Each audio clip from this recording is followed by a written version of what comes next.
I'm doctor Shobha, your dermatologist. So ఈరోజు నేను ఏంటంటే డార్క్ సర్కిల్స్ గురించి చెప్పబోతున్నాను. జనరల్గా డార్క్ సర్కిల్స్ అనగానే అందరికీ ఉండే భ్రమ ఏంటంటే స్లీప్ లేకపోవడం వల్ల కానీ ఎక్సెసివ్గా అలసిపోవడం వల్ల కానీ జరుగుతుంది అనుకుంటారు. సో ఇది వన్ ఆఫ్ ద రీజన్ అండి. బట్ జనరల్గా ఇప్పుడు డెర్మటాలజిస్ట్ పాయింట్ ఆఫ్ వ్యూ చూసుకుంటే దెర్ ఆర్ మల్టిపుల్ రీజన్స్. అంటే ఇప్పుడు జస్ట్ మనకి నిద్ర లేకపోవడం వల్ల అలసిపోవడం వల్ల వచ్చేది may not be true. So దీనిని ఇంగ్లీష్లో పెరి ఆర్బిటల్ మెలనోసిస్ అంటారు. సో దీనికి మల్టిపుల్ రీజన్స్ ఉంటాయి. అంటే ఇప్పుడు కొంతమందికి స్కిన్ అనేది చాలా థిన్ ఉంటుంది. జనరల్గానే ఐస్ కింద ఉండే స్కిన్ అనేది చాలా థిన్ స్కిన్. సో ఇలాంటి వాళ్ళకి ఏంటంటే బ్లడ్ వెజల్స్, దాని కింద ఉండే రక్తనాళాలు కూడా చాలా ప్రామినెంట్గా కనిపిస్తాయి. సో ఇది one of the vascular reason. Other thing ఏంటంటే బ్లడ్ లేకపోవడం. సో బ్లడ్ లేకపోవడం వల్ల ఏమవుతుంది అని అంటే ఎనీమియా వల్ల ఉన్న హిమోగ్లోబిన్ అనేది ఎక్కువగా యూజ్ చేసుకోవడం వల్ల హీమోసిడ్రిన్ అనేది ఒక టైప్ ఆఫ్ పిగ్మెంటేషన్, అంటే స్టెయిన్ చేస్తుంది స్కిన్ని. సో దీనివల్ల ఏమవుతుంది, డార్క్గా కనిపిస్తుంది. This is like a because of the systemic cause అనవచ్చు.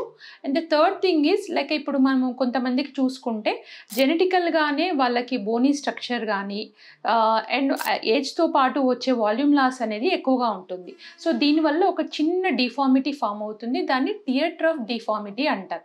ఇవన్నీ ఏంటంటే స్ట్రక్చరల్గా వచ్చే ప్రాబ్లం వల్ల ఒక షాడో ఎఫెక్ట్ అనేది వస్తుంది. సో దీనివల్ల వచ్చే పిగ్మెంటేషన్ అనేది అంటే ఒక యాంగిల్లో చాలా డార్క్గా కనిపిస్తుంది. And the fourth thing is ఏంటంటే ఇప్పుడు ఎక్కువ టూ మెనీ ప్రోడక్ట్స్ వాడడం వల్ల, అంటే ఐ అలర్జీస్ ఉన్న వాళ్ళకి, ఎస్పెషల్లీ ఆస్మా ప్రోన్ పీపుల్కి, అటోపిక్ ప్రోన్ పీపుల్కి ఏమవుతుందంటే ఈవెన్ కాజల్ వల్ల కానీ any type of eye makeup వల్ల it looks very prominent. So మనము అన్నీ ఒకే విధంగా ట్రీట్మెంట్ చేయడం అనేది కుదరదు. మల్టిపుల్ రీజన్స్ ఉంటాయి. సో అండర్లయింగ్ కాజ్ అనేది మనం డయాగ్నోస్ చేయగలిగితే డార్క్ సర్కిల్స్ని ప్రాపర్గా ప్రివెంట్ చేయొచ్చు. So always consult the dermatologist when you have dark circles, because all are not same. ఒక్కసారి డయాగ్నోజ్ అయిన తర్వాత అంటే రూట్ కాజ్ అనేది తెలుసుకోగలిగితే ట్రీట్మెంట్ అనేది లిటిల్ బిట్ ఈజీ అవుతుంది. సో ఏంటంటే జనరల్గా ఏంటంటే నేను ఇంతకుముందు సెషన్స్లో చెప్పినట్టు సన్ స్క్రీన్ అనేది చాలా చాలా ఇంపార్టెంట్.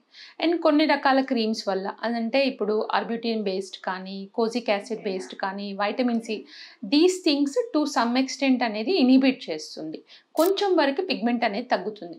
కానీ ఇప్పుడు structural changes like bony deformities కానీ, థియేటర్ ఆఫ్ డిఫార్మిటీ, ఇవి మాత్రం ఫిల్లర్స్ ద్వారానే ఇంప్రూవ్ అవుతాయి. ఆ షాడో ఎఫెక్ట్ అనేది ఫిల్లర్ ద్వారానే తగ్గుతుంది. దీనికి you have to consult with a trained dermatologist.